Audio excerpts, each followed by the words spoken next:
ओम शम शनिश्चराय नमः। स्वागत है आपका हमारे चैनल पर। आज के इस वीडियो में हम आपको सुनाएंगे शनिवार व्रत की कथा।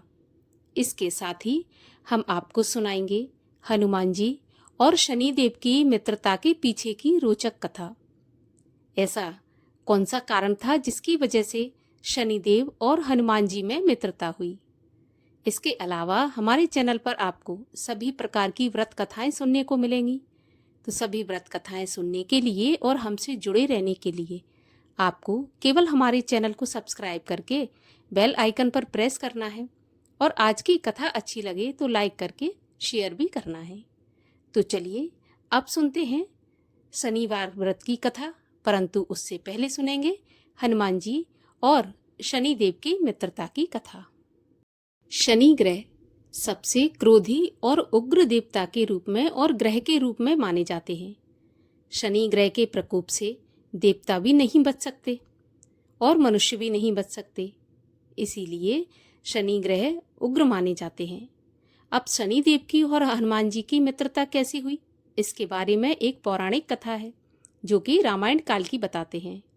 रामायण काल में जब हनुमान जी सीता माता का पता लगाने के लिए लंका में गए, उस समय हनुमान जी ने पूरी लंका का भ्रमण किया। उन्हें बहुत सी ऐसी चीजें दिखाई दी जो भगवान श्री रामचंद्र जी के अनुकूल भी थी और प्रतिकूल भी थी। अनुकूल थी जैसे विभीषण का घर, त्रिजटा। इसी प्रकार भ्रमण करते करते हनुमान जी की नजर रावण की कैद में सभी ग्रहों पर पड़ी, जिनमें शनिदेव भी थे। शनिदेव ने हनुमान जी से प्रार्थना की कि आप हमें रावण की कैद से मुक्त कराएं, क्योंकि शनिदेव रावण की कैद में रहकर काफी कमजोर हो चुके थे। तब हनुमान जी ने शनिदेव को वहां से बाहर निकाला और रावण की कैद से मुक्त किया। यहीं पर जब हनुमान जी की पूंछ में आग लगा दी गई तो हनुमान जी को लंका जलाने का सुझाव दिमाग में आया, लेकिन लंका जलाने में बहुत समय लगता और लंका में जहां तहां आग लगती और कहीं पर नहीं लगती। तब हनुमान जी ने शनिदेव से कहा कि हे शनिदेव, आपकी दृष्टि तो तीनों लोकों में मशहूर है, तीनों लोकों में प्रसिद्ध है कि आपकी जिस पर टेढ़ी दृष्टि या वक्र दृष्टि हो जाए उसका विनाश हो जाता है। तो मैं चाहता हूँ जैसे मैंने आपको मुक्त कराया, आपकी मदद की, वैसे ही आप मेरी सहायता करें और लंका पर अपनी वक्र दृष्टि डालें। तब शनिदेव ने हनुमान जी से मित्रता निभाने के लिए लंका पर वक्र दृष्टि डाली और लंका उसी समय समूल नष्ट हो गई थी। जो सोने की लंका थी वो हनुमान जी ने तहस नहस कर दी थी, जिसमें शनिदेव ने अपनी दृष्टि से हनुमान जी की सहायता की थी। तभी से हनुमान जी और शनिदेव की मित्रता कहा जाता है कि हो गई थी। और हनुमान जी भी श्री राम जी के भक्त हैं और शनिदेव भी भगवान श्री कृष्ण के अनन्य भक्त हैं, तो इस वजह से भी दोनों भक्तों में मित्रता है। तो जो कोई भी हनुमान जी की पूजा करते हैं, आराधना करते हैं, भगवान श्री रामचंद्र जी का, भगवान श्री कृष्णचंद्र जी का, भगवान शिव का पूजन अर्चन और भक्ति करते हैं, उन पर कभी भी शनिदेव की दृष्टिपात नहीं होता है। और तभी से हनुमान जी की और शनिदेव की मित्रता हुई। और अब सुनाते हैं आपको शनिवार व्रत के दिन सुनी जाने वाली शनिदेव की कथा। एक समय की बात है, सूर्य, चंद्रमा, मंगल, बुध, बृहस्पति, शुक्र, शनि, राहु और केतु, इन सभी ग्रहों में आपस में झगड़ा हो गया कि हम सब में से बड़ा कौन है। सब अपने आप को बड़ा बताने लगे। जब आपस में कोई निश्चय नहीं हो सका तो सबके सब आपस में लड़ते झगड़ते इंद्र के पास पहुंचे और कहने लगे कि आप तो सब देवताओं के राजा हो, इसलिए आप हमारा न्याय करके हमें ये बताओ कि हम 9 ग्रहों में से सबसे बड़ा कौन है। राजा इंद्र इनका प्रश्न सुनकर घबरा गए और कहने लगे कि मुझ में इतना सामर्थ्य नहीं है जो मैं किसी को बड़ा या छोटा बताऊं। मैं अपने मुख से तो कुछ नहीं कह सकता हूँ। हाँ, एक उपाय बता सकता हूँ। इस समय आप पृथ्वी पर जाइए, वहाँ पर राजा विक्रमादित्य दूसरों के दुखों का निवारण करते हैं, इसलिए आप सब मिलकर उन्हीं के पास जाइए, वही आपके दुखों का निवारण करेंगे। ऐसे वचन सुनकर सभी ग्रह देवता चलकर भूलोक में राजा विक्रमादित्य की सभा में जाकर उपस्थित हुए और अपना प्रश्न राजा के सामने रखा। राजा उनकी बात सुनकर बड़ी चिंता में पड़ गए कि मैं अपने मुख से किसको बड़ा और किसको छोटा बता दूं। जिसको भी छोटा बताऊंगा वही क्रोध करेगा। परंतु उनका झगड़ा निपटाने के लिए एक उपाय सूझा। उन्होंने सोना, चांदी, कांसा, पीतल, शीशा, रांगा, जस्ता, अभ्रक और लोहा, इन 9 धातुओं के 9 आसन बनवाए। सब आसनों को क्रम से, जैसे कि सोना सबसे पहले और लोहा सबसे अंत में बिछाया गया। इसके पश्चात राजा ने सभी ग्रहों से कहा कि आप सब अपने अपने सिंहासनों पर बैठिए। जिसका आसन सबसे आगे वह सबसे बड़ा और जिसका आसन सबसे पीछे वह सबसे छोटा। क्योंकि लोहा सबसे पीछे था और शनिदेव का आसन था, इसलिए शनिदेव समझ गए कि राजा विक्रमादित्य ने मुझे छोटा बना दिया। इस पर शनिदेव को बड़ा क्रोध आया और कहा कि राजा, तूने मेरे पराक्रम को नहीं जाना अभी तक। सूर्य एक राशि पर 1 महीना, चंद्रमा 2.25 दिन, मंगल 1.5 महीना, बृहस्पति 13 महीने, बुध और शुक्र 1-1 महीने, परंतु मैं एक राशि पर 2.5 अथवा 7.5 साल तक रहता हूँ। बड़े बड़े देवताओं को भी मैंने भीषण दुख दिया है। राजन सुनो, जब राम जी को 7.5 आई थी तो उन्हें वनवास हो गया, और जब रावण पर आई तो राम और लक्ष्मण ने सेना लेकर लंका पर चढ़ाई कर दी, रावण के कुल का विनाश कर दिया। हे राजा, अब तुम सावधान रहना।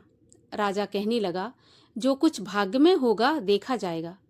उसके बाद अन्य ग्रह तो प्रसन्नतापूर्वक चले गए, परंतु शनिदेव बड़े क्रोध के साथ वहां से पधारे। कुछ काल व्यतीत हो जाने पर जब राजा को 7.5 की दशा आई तो शनिदेव घोड़ों के सौदागर बनकर उनके पास सुंदर घोड़ों को लेकर राजधानी में आए। जब राजा ने सौदागर के आने की खबर सुनी तो अपने अश्वपाल को अच्छे अच्छे घोड़े खरीदने की आज्ञा दी। अश्वपाल ऐसी अच्छी नस्ल के घोड़े देखकर और उनका मूल्य सुनकर चकित हो गया और तुरंत ही राजा को सूचना भिजवाई। राजा ने उन घोड़ों को देखा और एक अच्छा सा घोड़ा चुनकर सवारी के लिए चढ़ गया। राजा के घोड़े की पीठ पर बैठते ही घोड़ा जोर से भागा। घोड़ा बहुत दूर बड़े जंगल में जाकर राजा को छोड़कर अंतर्ध्यान हो गया। इसके बाद राजा अकेला जंगल में भटकता फिरता रहा। बहुत देर के पश्चात राजा ने भूख और प्यास से दुखी होकर भटकते भटकते एक ग्वाले को देखा। ग्वाले ने राजा को प्यास से व्याकुल देखकर पानी पिलाया। राजा की उंगली में एक अंगूठी थी, सो राजा ने उसे निकालकर खुशी खुशी उस ग्वाले को दे दी और खुद शहर की ओर चल दिया। राजा शहर में पहुंचकर एक सेठ की दुकान पर जाकर बैठ गया और अपने आप को उज्जैन का रहने वाला और अपना नाम बीका बताया। सेठ ने उसको कुलीन मनुष्य समझकर जल आदि पिलाया। भाग्यवश उस दिन सेठ की दुकान पर बिक्री बहुत अधिक हुई। तब सेठ उसको भाग्यवान पुरुष समझकर भोजन कराने के लिए अपने साथ अपने घर पर ले गया। भोजन करते समय राजा ने एक आश्चर्य की घटना देखी कि एक खूंटी पर हार लटक रहा है और खूंटी उस हार को निगल रही है। भोजन के पश्चात कमरे में आने पर जब सेठ को कमरे में हार नहीं मिला तो सबने यही सोचा कि बीका के सिवा यहाँ और कोई नहीं आया तो हार भी बीका ने चुरा लिया। परंतु जब बीका से पूछा गया तो उसने साफ साफ मना कर दिया कि हार उसने नहीं चुराया। इस पर 7-5 आदमी इकट्ठे होकर उसको फौजदार के पास लाए। फौजदार ने उसको राजा के सामने प्रस्तुत किया और कहा, ये आदमी शकल से तो भला प्रतीत होता है, चोर मालूम नहीं होता, परंतु सेठ का कहना है कि इसके सिवाय और कोई घर में आया ही नहीं, अवश्य ही इसी ने चोरी की है। तब राजा ने आज्ञा दी कि इसके हाथ पैर काटकर इसको चौरंगिया किया जाए। राजा की आज्ञा का तुरंत पालन किया गया और बीका के हाथ पैर काट दिए गए। इस प्रकार कुछ काल व्यतीत होने पर एक तेली उसको अपने घर पर ले गया और कोल्हू पर उसको बैठा दिया। बीका उस कोल्हू पर बैठा हुआ अपनी जुबान से बैल हाँकता रहा। शनि की दशा समाप्त हो गई और एक रात को वर्षा ऋतु के समय वह मल्हार राग गाने लगा। उसका गाना सुनकर उस शहर के राजा की कन्या उस राग पर मोहित हो गई और दासी को खबर लेने के लिए भेजा कि देखकर आओ शहर में कौन गा रहा है। दासी सारे शहर में फिरती फिरती क्या देखती है कि एक तेली के घर में से चौरंगिया राग गा रहा है। दासी ने महल में आकर राजकुमारी को सारा वृत्तांत सुना दिया। बस उसी क्षण राजकुमारी ने अपने मन में यह प्रण कर लिया कि चाहे कुछ भी हो जाए मैं इस चौरंगिया के साथ ही विवाह करूंगी। प्रातःकाल होते ही जब दासी ने राजकुमारी को जगाना चाहा तो राजकुमारी अनशन व्रत लेकर पड़ी रही। तब दासी ने रानी के पास जाकर राजकुमारी के ना उठने का वृत्तांत बताया। रानी ने तुरंत ही वहां पर जाकर राजकुमारी को जगाया और उसके दुख का कारण पूछा तो राजकुमारी कहने लगी कि माताजी, मैंने यह प्रण कर लिया है कि उस तेली के घर में जो चौरंगिया है उसी के साथ विवाह करूंगी। माता ने कहा, पगली, ये कैसी बातें करती है? तेरा विवाह तो किसी देश के राजा के साथ किया जाएगा। तो कन्या बोली कि माताजी, मैं अपना प्रण नहीं तोड़ूंगी। माता ने चिंतित होकर यह बात राजा को बताई। जब महाराज ने भी आकर समझाया कि मैं अभी देश देशांतर में अपने दूत भेजकर सुयोग, रूपवान एवं बड़े से बड़े गुणी राजकुमार के साथ तुम्हारा विवाह करूंगा, ऐसी बात तुमको नहीं सोचनी चाहिए। तब कन्या ने कहा, पिताजी, मैं अपने प्राण त्याग दूंगी परंतु किसी दूसरे से विवाह नहीं करूंगी। इतना सुनकर राजा ने क्रोध से कहा कि यदि तेरे भाग्य में ऐसा ही लिखा है तो जैसी तेरी इच्छा हो वैसा ही करना। राजा ने तेली को बुलाकर कहा कि तेरे घर में जो चौरंगिया है उसके साथ मैं अपनी कन्या का विवाह करना चाहता हूँ। तेली ने कहा कि यह कैसे हो सकता है? कहाँ आप हमारे राजा और कहाँ मैं एक तेली? परंतु राजा ने कहा कि भाग्य के लिखे को कोई नहीं मिटा सकता। अपने घर जाकर विवाह की तैयारी करो। राजा ने उसी समय तोरण बंधन बार लगवाकर अपनी राजकुमारी का विवाह चौरंगिया बना विक्रमादित्य के साथ कर दिया। रात्रि को जब विक्रमादित्य और राजकुमारी महल में सोए तो आधी रात के समय शनिदेव ने विक्रमादित्य को सपना दिया कि राजा, कहो मुझे छोटा बताकर तुमने कितना दुख उठाया। तब राजा ने क्षमा मांगी। शनिदेव ने प्रसन्न होकर विक्रमादित्य को हाथ पैर वापस दे दिए। तब राजा ने कहा, महाराज, मेरी प्रार्थना स्वीकार करें कि जैसा दुख आपने मुझे दिया ऐसा किसी और को नहीं देना। तब शनिदेव ने कहा कि तुम्हारी ये प्रार्थना स्वीकार है। जो मनुष्य मेरी कथा सुनेगा या कहेगा उसको मेरी दशा में कभी किसी प्रकार का दुख नहीं होगा, और जो नित्य ही मेरा ध्यान करेगा या चींटियों को आटा डालेगा उसके सभी मनोरथ पूर्ण होंगे। इतना कहकर शनिदेव अपने धाम को चले गए। राजकुमारी की आंख खुली और उसने राजा के हाथ पांव सलामत देखे तो आश्चर्य को प्राप्त हुई। उसको देखकर राजा ने अपना समस्त हाल कहा कि मैं उज्जैन का राजा विक्रमादित्य हूँ। यह बात सुनकर राजकुमारी बड़ी प्रसन्न हुई। प्रातःकाल राजकुमारी ने अपनी सखियों को बताया कि यह राजा विक्रमादित्य हैं जो कि उज्जैन के हैं। तब सबने प्रसन्नता प्रकट की और कहा कि ईश्वर ने आपकी मनोकामना पूरी कर दी। जब उस सेठ ने भी यह बात सुनी कि वह विक्रमादित्य के पास आया और राजा विक्रमादित्य के पैरों में गिरकर क्षमा मांगने लगा। आप पर मैंने चोरी का झूठा आरोप लगाया, आप मुझको जो चाहें दंड दें। तब राजा बोला, इसमें तुम्हारा कोई दोष नहीं है। मुझ पर शनि देव का कोप था, इसीलिए मेरे साथ ऐसा हुआ। तुम अपने घर जाकर अपना कार्य करो। सेठ बोला कि मुझे तभी शांति मिलेगी जब आप मेरे घर चलकर प्रीति भोज करेंगे। राजा ने कहा कि ठीक है, जैसी आपकी इच्छा। सेठ ने अपने घर जाकर अनेक प्रकार के सुंदर भोजन बनवाए और राजा विक्रमादित्य को प्रीति भोज दिया। जिस समय विक्रमादित्य भोजन कर रहे थे, एक अत्यंत आश्चर्य की बात सभी को दिखाई दी।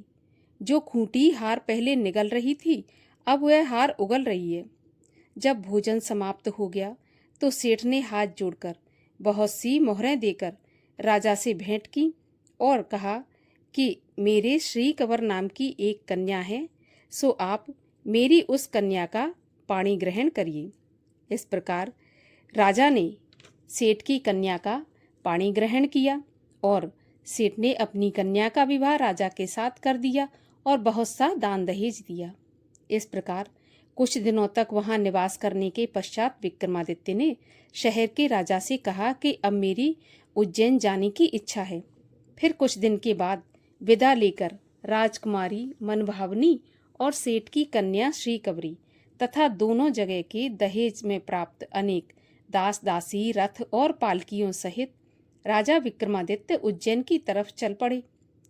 जब नगर वासियों ने अपने राजा के आने का समाचार सुना तो समस्त उज्जैन की प्रजा अगवानी के लिए आई। तब बड़ी प्रसन्नता से राजा अपने महल में पधारे। सारे शहर में बड़ा भारी महोत्सव मनाया गया और रात्रि को दीपमाला भी की गई। दूसरे दिन राजा ने शहर में यह सूचना कराई कि शनि देवता सभी ग्रहों में सबसे ऊपर हैं। मैंने इनको छोटा बताया, इसी से मुझको यह दुख प्राप्त हुआ। इस कारण सारे शहर में सदा शनिदेव की पूजा और कथा होने लगी। तब राजा और प्रजा अनेक प्रकार के सुख भोगती रही।